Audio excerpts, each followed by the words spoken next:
Ladies and gentlemen, dear audience, I would like to present our research regarding colonisterone-containing self-assembling nanoparticles.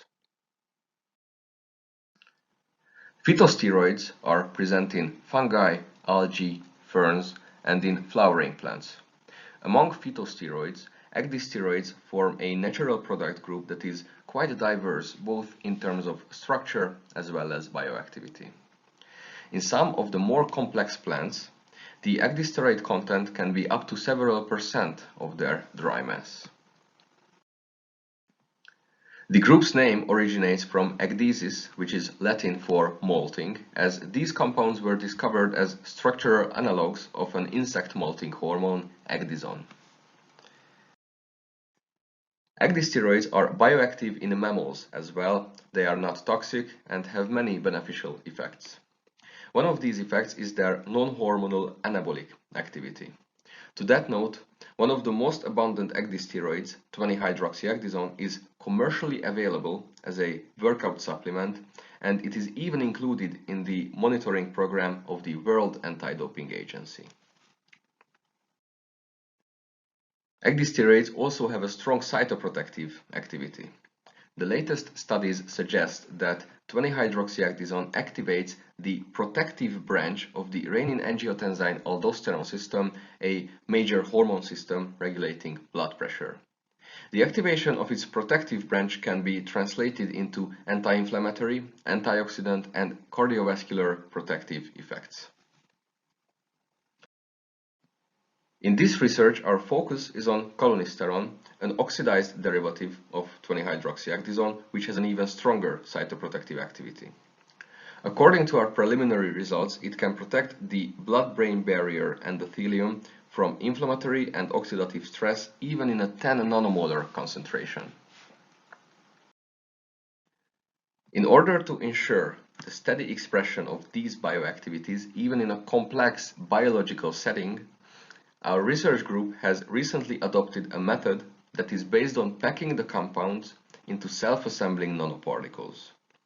During this process, the chosen compound is bound to a biocompatible polymer by an in vivo cleavable covalent bond, thus forming a self-assembling conjugate prodrug.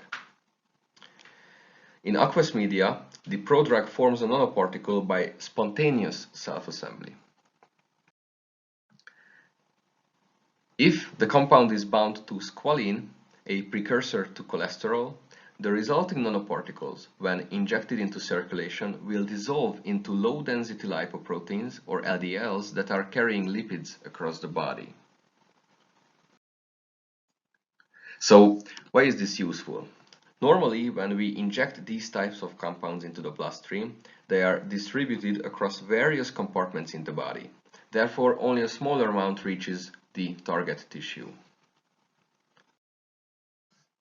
By dissolving in low-density lipoproteins, for the most part, the compound will stay in circulation. That is until it reaches an LDL receptor-rich tissue. The lipoprotein is then taken up by the cells by LDL receptor-mediated endocytosis, and the lysosomal system releases the compound, while the squalene can be recycled. According to our knowledge, there hasn't been an attempt to use squalene-conjugated cytoprotective compounds to target LDL receptor-rich healthy tissues such as the blood-brain barrier endothelium. Therefore, in this research, we have set out to create durable colonisterone-containing self-assembling nanoparticle prodrugs to achieve a targeted protection of the blood-brain barrier. First, we had to form a functional group on squalene that is suitable for drug conjugation. We have achieved this by a multi-step reaction sequence. The resulting product is turbinuric acid, a carboxylic acid derivative of squalene. Turbinuric acid can also be found in Turbinaria ornata, a brown algae. Our previous experiments suggest that less polar drug conjugates tend to form more stable nanoparticles. Therefore, apart from colonisterone, cholinesterone 2,3-acetonide, prepared in 2 steps, was also used for the conjugation. As the acid-sensitive 2,3-acetonide group can be easily removed in the acidic lysosomal system, the compound would act as a prodrug. The conjugates were prepared in a condensation reaction with turbinaric acid by forming an ester bond on the 3-hydroxyl of the cholinesterone and on the 6-enol of the cholinesterone acetonide. This bond can be cleaved by esterases, therefore the cholinesterone conjugate would act as a prodrug and the acetonide conjugate would act as a double prodrug. Self-assembly of the conjugates was carried out in aqueous media, ultra-pure water and physiological saline solution. During the process, the conjugates were added to the aqueous media in an organic solvent solution. After spontaneous self-assembly and evaporation of the organic solvent, the resulting nanosuspensions were characterized by dynamic light scattering, or DLS. DLS measures the changes in a laser beam's direction when traveling through the nanosuspensions. The device then calculates certain values, such as the mean particle diameter that should not exceed 1000 nanometers. Here's an example of a failed self-assembly. Nanoparticles here aggregated into particles visible by the naked eye. The polydispersity index indicates poly or monodispersity, or how many different sizes nanoparticles appear in. This should not exceed 0.7. And the zeta potential, the surface potential of the nanoparticles, indicates the stability of the suspension. It should not exceed minus 30 millivolts. The measurements have concluded that all nanosuspensions were unstable in physiological saline solution, and shortly after self-assembly they have decomposed into polydispersed samples with particles the sizes of several micrometers.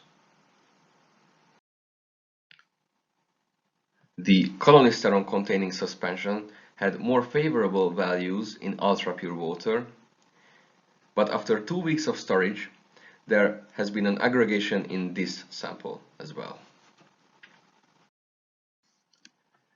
However, the cholinesterone acetonide suspension created in ultra-pure water had promising results.